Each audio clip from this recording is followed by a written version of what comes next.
Okay, everybody. Welcome back to another episode of Educators Matter, where learning is the new superpower. I got a special guest for you today. My man, my brother. I've known him for years, doing his thing. Moved around the country a little bit, but I'm going to let him let you know the who, the what, and the where. Take it away.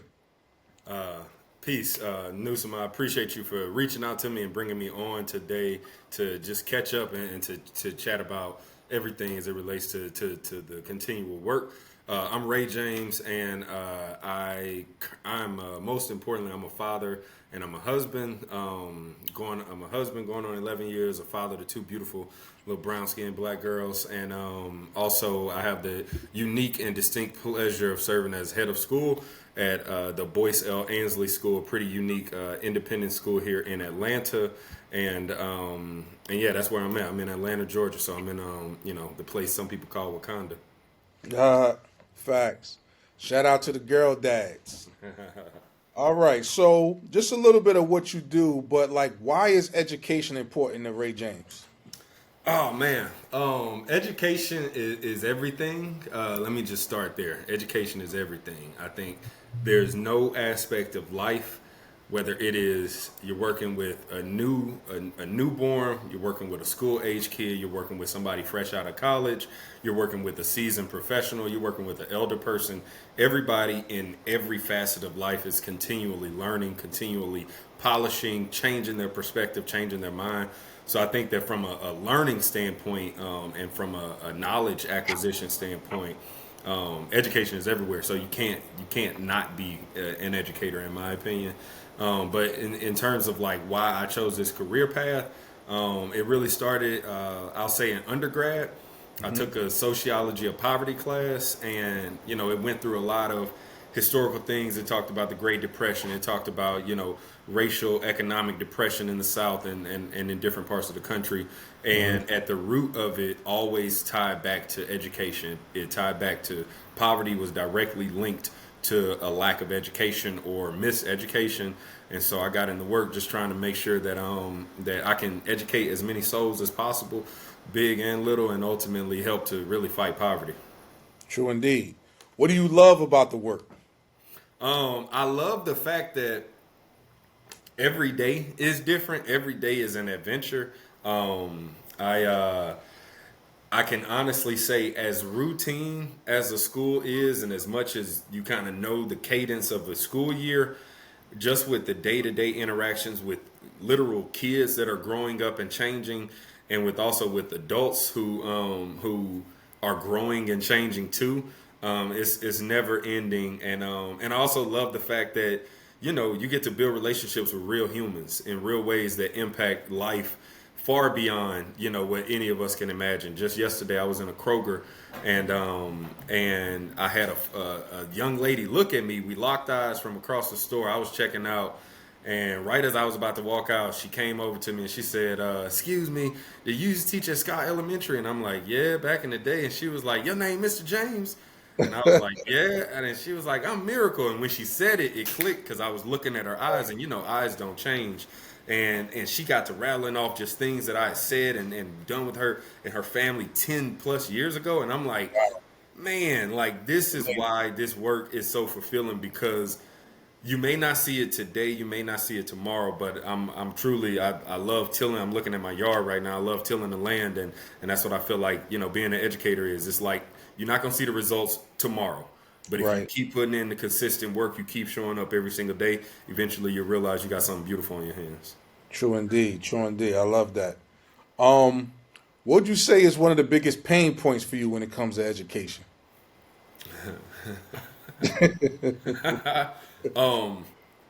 Like systemically, or like in a school on a day-to-day basis. Either one, man. Players choose. Um, I'm gonna start with school. I'm gonna start with the very micro, and then I'm gonna go macro. Okay. One of the biggest, one of my biggest issues or challenges with education is, if I'm not mistaken, a mutual colleague of ours shared this with me some years back.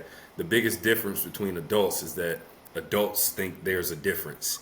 And so at a very micro level, at a very micro level, working with adults in schools who are not yet where they think they are and who don't yet have the skills to actualize the goals that you've set before them, Right. that's a challenge. But at a bigger macro level, I think systemically my biggest challenge is the fact that, like here in Georgia, I'm gonna just use Georgia for example. The funding formula for schools in Georgia has not changed since 1985.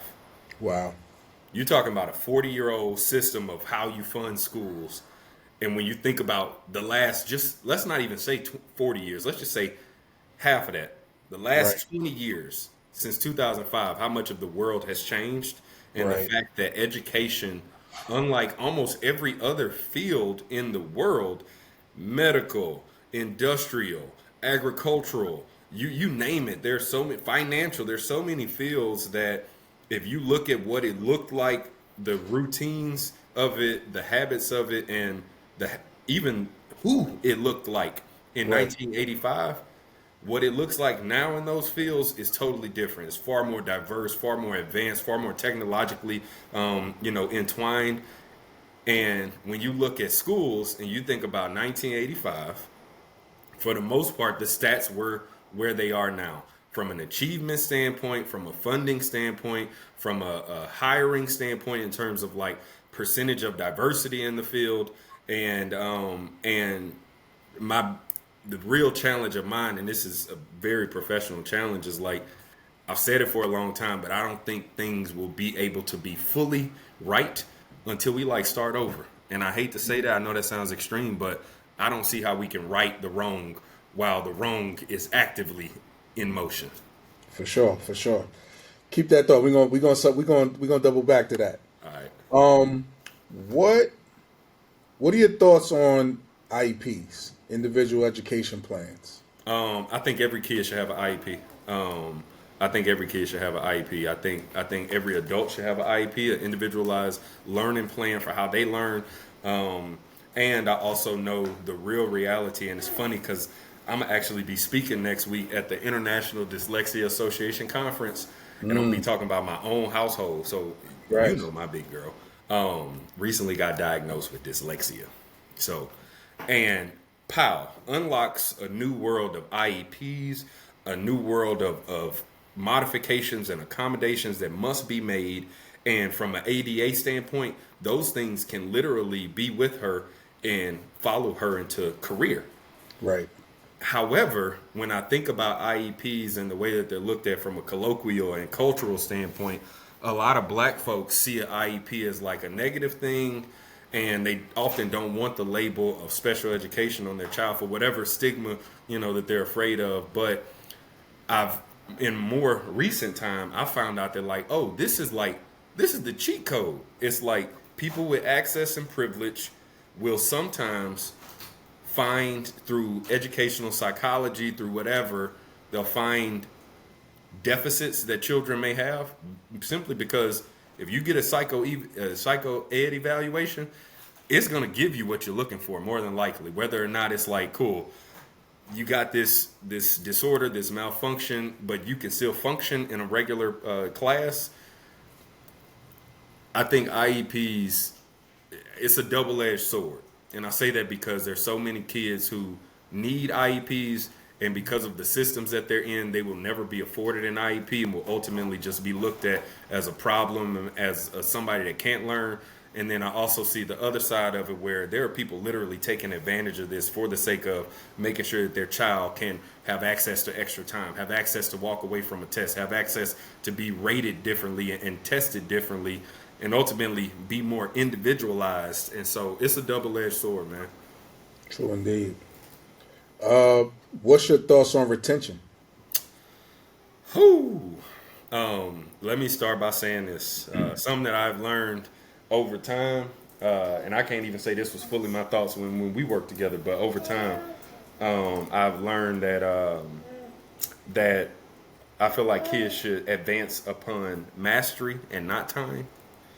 So what that means is from and that's like a competency based education like catchphrase, advance upon mastery, not time. And I also think that I think as the system as we know it stands right now in terms of like we have grades, kindergarten, first, second, third, and there are grade level things that we expect a child to be able to do by the end of a certain time. Not necessarily their skill, but by the end of this grade, you should have done this, as opposed to like having more multi-age classes.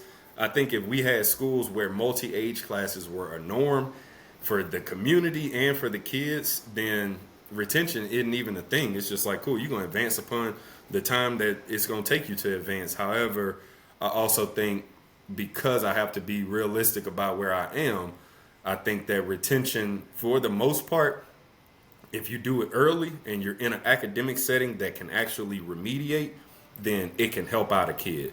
It will benefit them long term. However, when you think about retention, especially as you get to upper elementary and middle school, and don't even mention high school, because of the social stigmas attached to it, it often causes more harm than good. Do you believe in students getting skipped? Yeah, I do. And I say that because something I've really been struggling with since the pandemic is a couple of things. Whenever we last worked together, the pandemic was hitting. And I remember they got rid of state testing for the spring 2020 school year. And I remember being so upset because I was like, yo, I think that was my best year of teaching. And I wanted to be able to show the state that, I wanted to be able to show the state, what we were doing. However, when I think about skipping grades and advancing, I think that that it is a testament to what all schools should be. If a child is ready if a child is in 7th grade, but they're academically on 9th grade level, why in the world should we say your next grade is 8th grade? We should be able to say, cool, we have proof of mastery. This child has demonstrated their ability. They do not need to take this next class. It's the same way, you see it in not necessarily the exact same, but when you look at real world and you look at schools itself, there's no such thing as a school that says you have to teach for 5 years, and then you have to be an instructional coach, and then you have to be an assistant principal, and then you have to be a principal, and then you have to be it doesn't work like that, because we all know it could be a second-year person that is just like extremely gifted and talented, and they can advance very quickly. Why don't schools reflect what we are trying to prepare kids for?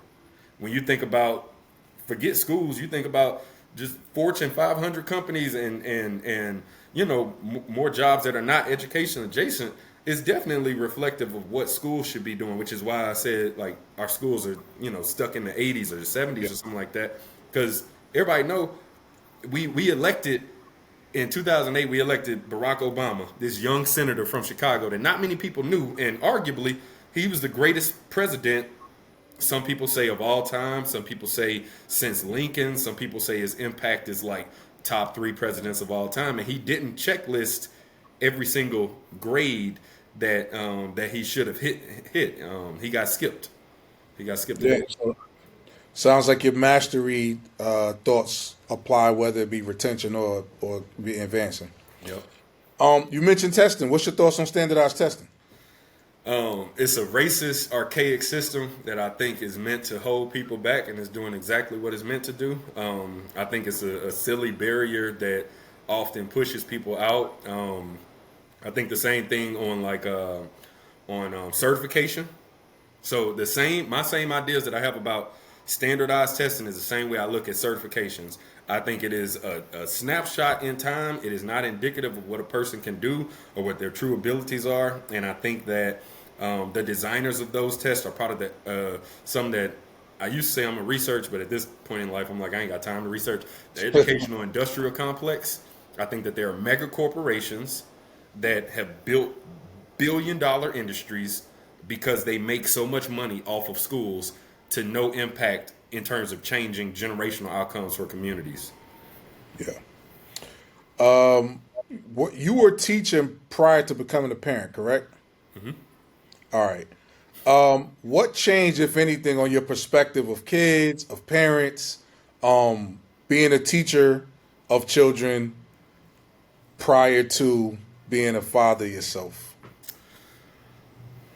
The first thing I say is what works at work don't work at home. Let me just start by saying that, because I think I'm a pretty good educator in terms of like getting kids to move in a certain direction. At home, not the same. But I will say that having been a teacher, there were things, because I learned the explicit, like I do, we do, you do. I think a lot about how I've taught skills to my girls and how I've taught different lessons. A lot of it is very lesson plan like, of like, I'm gonna show you, then we're gonna try this out together, and then we're gonna do this. You're gonna do it independently. And because of some of the literal trainings that I've gotten as a teacher around restorative practice, trauma informed care, psychological safety, all the things that make a child feel whole at school, there are things that I consciously will slow down, not necessarily thinking about, let me make sure I do this for my daughter the right way, but it's just like, because I've been trained and indoctrinated to believe that restoration is best, that to believe that, there's a different way of solving problems. We can slow this down a bit. I do find myself applying that with my daughters, and sometimes it works, but as I said, the real reality that I feel more than anything is my effectiveness, and this is the struggle I got with being a parent, my effectiveness at work ain't the same as it is at home. Yeah. So let's just create a scenario where your pre-parent self was having a conversation with the now you girl dad. What advice would you give each other?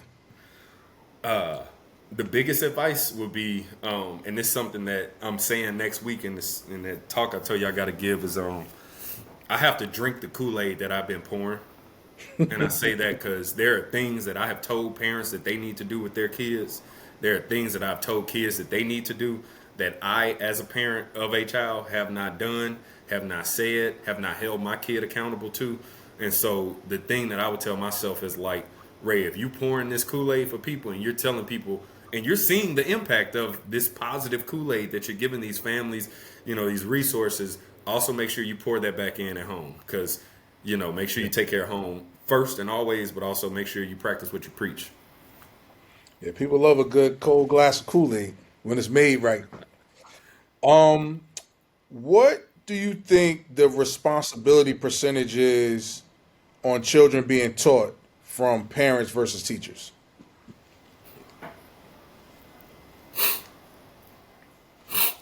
It's hard to say because depending on the age, it changes. I think if you're talking developmental years, birth to 3, I think parents' responsibility, parent impact is like 80%, and then child care is like 20% in terms of teaching them how to cooperate, how to like move along in a line, how to like eat in their spot, those things that you learn at daycare and things like that. Yeah. But when you're talking about early childhood education, like 4 to let's just say 7, I think it's 70-30. It quickly flipped, and that 70 is on schools. And I say that a lot of folks will say, well, they need to get home training, yada, yada, yada. And I'm like, yo, parents are victims of the same school systems that their kids are in. So how do you expect the parents to be able to parent correctly when the school did not adequately instruct them on how to even become a fully functioning adult? And Right. then I know a lot of educators will say, nah, parents need more. And it's like, no, at a core, and I don't like to pull this up, but at a core reason for public education in America, it was rooted in childcare. Let's be very clear. Yeah. It was rooted in people have to go to work in this capitalistic society, and we need somewhere for them to be. And thankfully, a long time ago, we realized we needed a more educated population. And so they created, parochial and public schools as we know them. And I do think a lot of schools need to understand that they are taking on the responsibility of parent for the majority of a child's waking day. And so the impact of who that child becomes You can say yes, it's because of the family, and is the family a big impactor? Yes. However, I think schools need to take a bigger step forward to say this is actually our lane. We're the experts in this child development stuff. Parents are not experts at child development, language acquisition. They just trying to make it. They're going to work for the most part, but the expertise lies at the school. So why not put more onus and also more resources and all the things into school so that they can adequately kind of co-parent. So I think as you get older, more responsibility falls on the school. But then once you get to like seventh, eighth grade, that shift goes from like parents and schools to now kids. Step Yeah. up. Now it's on you. We've given you the tools. You're ready. And any mistake you make now, your mama told you otherwise and your school taught you otherwise. Yeah, And now it's on you. for sure. What are your thoughts on teaching from your experience as a student till now? Like, what do you think has changed? And the things that have changed, have they changed for the better, for the worse? What's some of the things that you think about from the time when you were in school as a student? Let me just say, and this very much being a black male educator and being a black male that taught English too. As a kid, I one it wasn't until high school that I realized that black men could teach. I just didn't know it was a thing, had never seen it, had never heard of it. And when I did see them as teachers, I was like, the only reason they teach is because they coach. They have to teach to be able to work here because they got to have something to do during the day when the kids ain't, at practice. And so I didn't even have an idea about teachers. I just thought these are just people that work in the school that help me learn stuff, and they have no real impact on who and what I will become. And now looking back and thinking about, what I think about schools and teachers in general, I think that teachers have the hardest job in the world because to that point around the parent partnership, so much is on the teacher. So much of what and who a child becomes happens inside that classroom, and the parent may never ever know that their child started changing because of something that happened at school or something that a teacher said, whether it's a good thing or bad thing. And I think that teachers also are some of the dopest individuals because I've met so many talented teachers that one have spun out different careers, different enterprises, and I've met so many just talented teachers that just humans that can literally get kids to understand new information. And people don't realize it, but that is an extremely hard skill. Like that's the true testament of like if you know something, you can teach Yeah, it. right. And when I think about teachers, man, they got the heart next to people that literally perform surgery on humans. I think teachers have the second place most difficult job in our society, and I think in terms of appreciation, that's one of the reasons why it's the second most. It really should be the first most because when you think about the impact of a teacher on a child's trajectory that we all Yeah, know is like a real life thing, a teacher can change or make or break. And the fact that we still don't pay teachers adequately, the fact that so many teachers still have to work multiple jobs, have to try to seek out leadership for the sake of just more compensation is a travesty, and it's also a reason why we still stuck in that 1985 pace because yeah, we're not able to really support teachers in the way that we could and that we should, and that there are true. plenty of international examples of how we could. Right. So you mentioned not knowing that even black men were teaching, at a young age. You a black man in education, it's barely 1% of teachers, and it's even a fraction of that for leaders and admin. What's your thoughts there? I mean, you're a unicorn, bro. And so I thank God that I lived and worked in Newark, New Jersey. Let me say that because something that Atlanta educators sometimes will say about KIP in Atlanta, about Teach for America in Atlanta, and about schools in Atlanta in general. And I'm not just speaking on Atlanta public schools. I'm speaking Atlanta, Gwinnett, Cobb, DeKalb, Clayton, private schools. Atlanta, it will blind you to the reality of the rest of the world. And I say that because where I work and live, and the schools that I've worked in and led and been in Atlanta, there's like on my staff, 33% of our staff is black men. And in just about every school that I've ever worked in, it's usually been like a quarter to like 30% of the staff is black men. But I think that that's only true to Atlanta because I'm also not absent-minded to say that this is a very unique anomaly that's not really true in many other parts of the country. I think that the biggest reason that people of color don't become educators is because what they're looking at, the mirror, the window into a new reality, is typically something that's atypical to their day-to-day reality. And so many folks, get burned by schools. They got bad impressions, and or just from a cultural affinity standpoint, they're like, that's not what I do. That's not for me. Even though we have, histories and legacies of brilliant black educators that have changed the game and are still paving and creating new lanes of thought leadership across the country.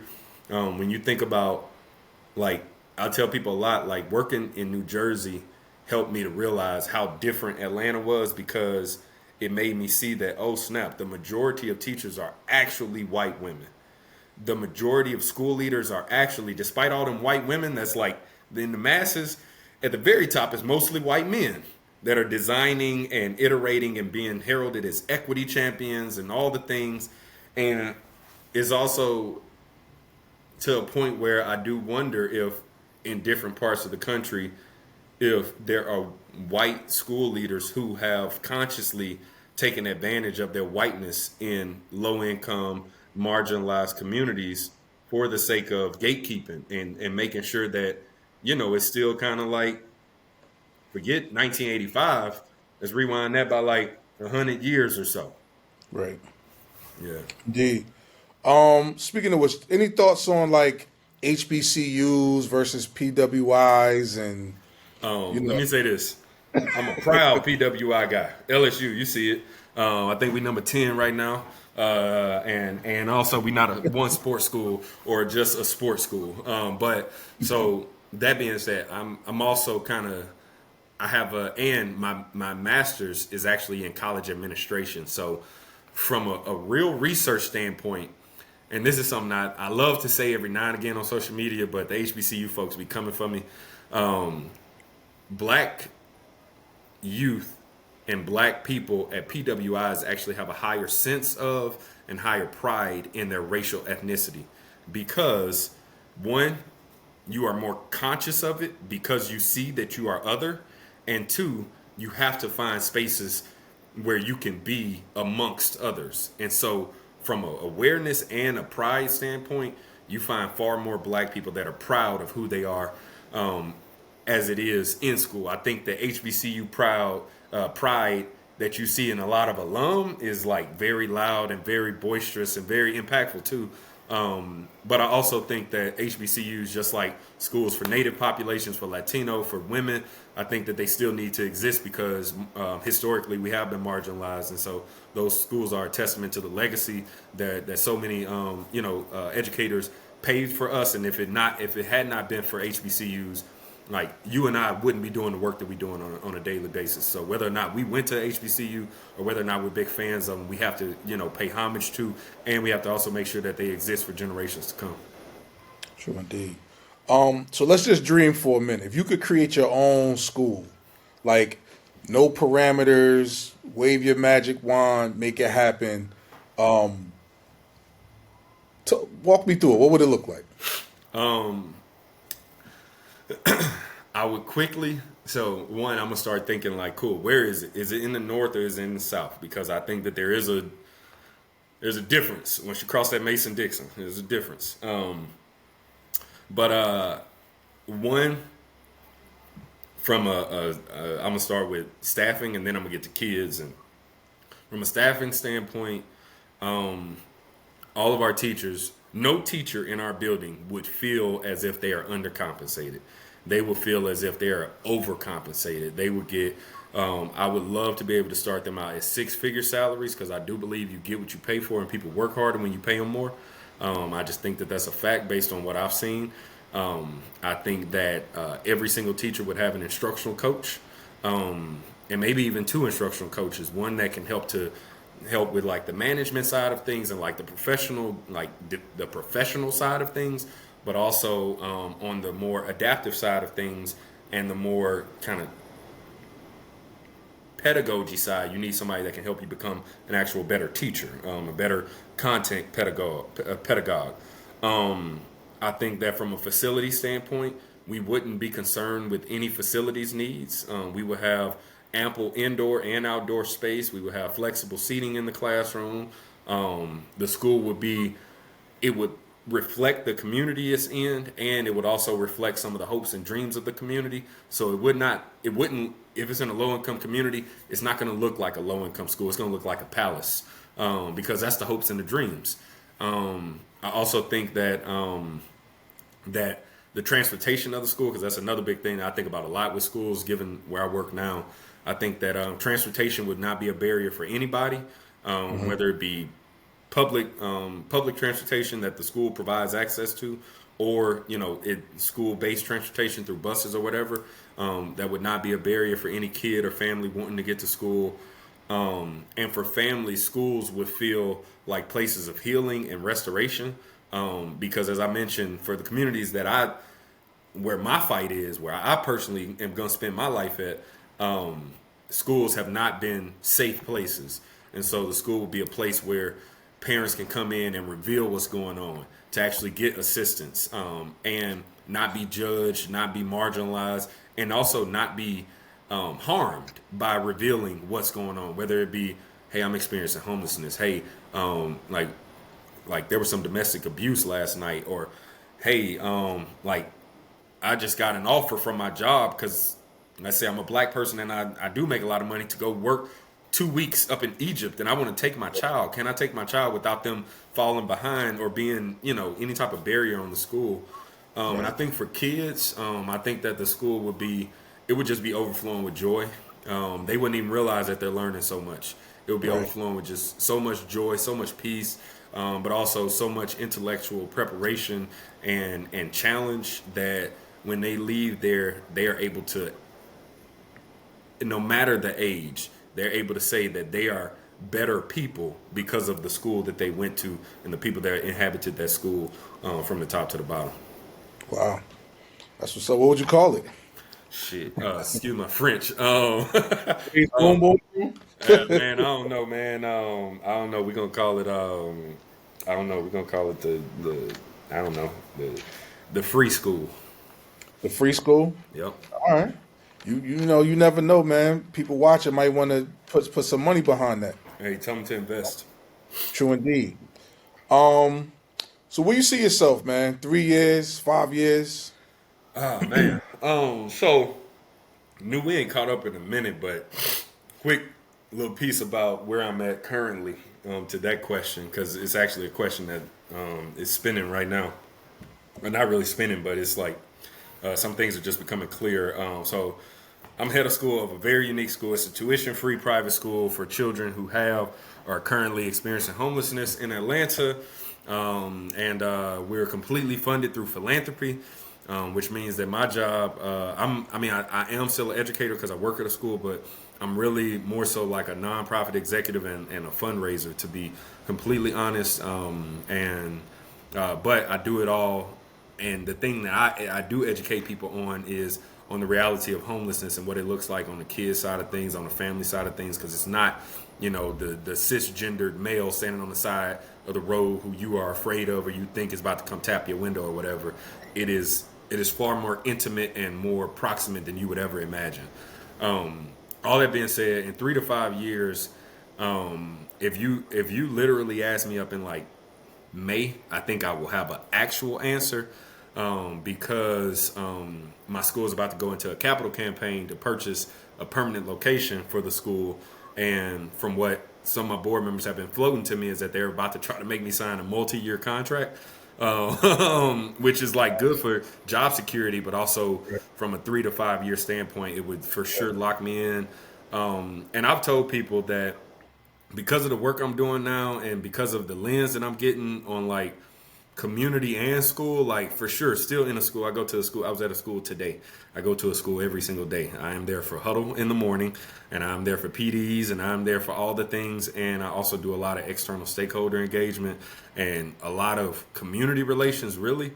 So if in 5 years I'm not still in my same seat, which, my position is a very retirable position. Like people retire as heads of schools, it's a common theme.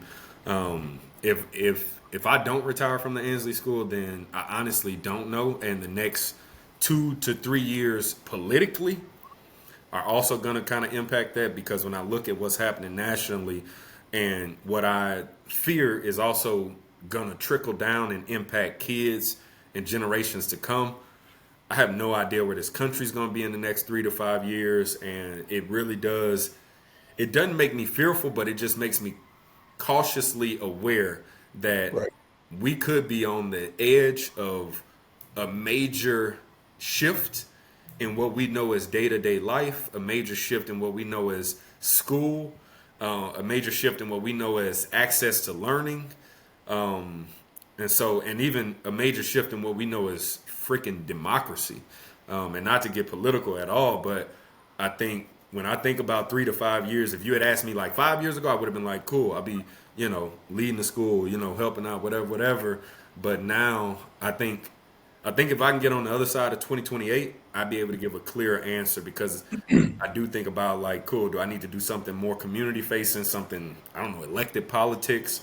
I truly don't know, but I couldn't see myself ever in the space that I'm in now, and knowing what I know about Georgia in general, not any other state, but Georgia public education, I couldn't see myself ever returning to public schools. Just being fully real. Yeah. What's your student population? How many students you have? So we got a very small school. We cap classes at 15 students, and we have one class per grade. So we have 98 kids, I think, technically enrolled.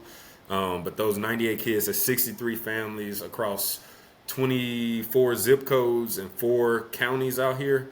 And the reason that it's such a small school is because it's a full 2-gen approach to school. So we have we do full service, like we're full service case management for families, therapeutic services in-house for kids and for families. And I have at least 6 staff members that are not on staff for the kids. They're literally on staff for the parents. And so from a budget standpoint, we keep our class size small so that we can ultimately, what my plan and prayer is for the school is that we're creating a model of what educational equity actually can be. And at a micro level and at a macro level, we're creating a model for what a healthy ecosystem could be, which is why the possible, like me signing a multi-year contract might become a thing, because where we're moving the school is next to Morehouse School of Medicine. It's next to a well-known performing arts high school. It is 0.2 miles away from a MARTA train stop. It is near a rec center. It is near a soccer complex. It is near affordable housing. It is near 2 grocery stores that are arguably walking distance. They're 1 mile away from the school in either direction. But it is a model of what I feel like an ecosystem can be that really can help kids and families thrive and grow in a way that most of the time schools are like on the outskirts. So they're like, cool, you got to drive out your neighborhood. I remember talking to you about that in Newark. Like you have to drive out of your neighborhood to go to school. That's not a healthy ecosystem. Like, because ultimately that product, that kid is now taking his talents to somewhere else. And then if you let him keep taking his talent somewhere else, eventually he's going to take them even further away from his community. So yeah. Yeah. What's your staff numbers? We got 35 full-time staff because we have really, really good ratios. We got 2 teachers, 2 full-time teachers in every class. So okay. I got 14 teachers total. I got 2 academic leads. They're both instructional coaches, but that's my principal and assistant principal. And then I got a development team of 4. I got a social service team of 6. And an operations team of 4. Mm-hmm. Yeah, 4. That's awesome, man. Well, I'll get you out of here on this last question. What message do you have or do you want educators to know? You said this to me, and I didn't understand it back whenever I was getting ready to transition from our school up in Newark, New Jersey. But you really have to be in it for the long game because you're not gonna. There's no right now. There's no silver bullet to it. Yeah. There's no one size fits all approach, which is why I was kept mentioning like it depends on the region, it depends on where you're at, because what works in some places won't work everywhere. But stay in it for the long game, and just remember that is the true meaning of life is to plant trees under the shade of which you will never sit. And so just know that you always got to live by Sankofa. Like, go back and get it. Like, if you have made it even a little bit, please pour it back into the next generation, because that's all that matters at the end of the day. That's why my little girls is the only thing that matter for me and my wife, because at the end of the day, one day we going to die. Point blank, Right. period. And when I think about all the kids in schools that I've worked in, I just always think about the adults walking around. It's like, all of y'all going to be gone before these kids. So we got to make sure that we're doing our best to make sure that the next generation is always better than the first one. True indeed. Ray James, I appreciate you making the time, brother. Most I definitely. appreciate. I'm proud of all the things that you're doing. As black men, we got to make sure that we continue to fight the good fight, Yes, and I know sir. that you're doing it with integrity and dedication. So appreciate you, man, I appreciate you, brother. for sure.